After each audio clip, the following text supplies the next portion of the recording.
বন্ধুরা, সব কিছুই যখন তোমাদের সাথে শেয়ার করতে পারি, এই কথাটা কেন পারবো না? সব কিছুই আমি শেয়ার করি।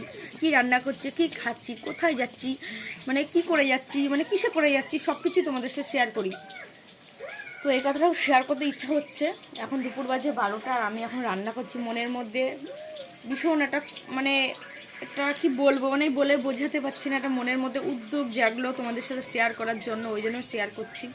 আমি আমার কথা নেই, তোমাদের সাথে শেয়ার করব।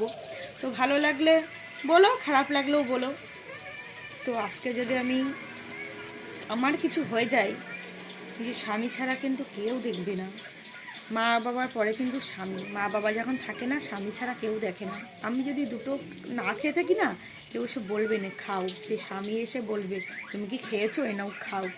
কাদের জন্য রোজগার করছে স্বামী? এই মেয়েদের জন্য রোজগার করছে। নিজের জন্য কিন্তু স্বামীরা কষ্ট করে না, শুধু আমাদের জন্য কষ্ট করে। স্বামীর কষ্ট বোঝো।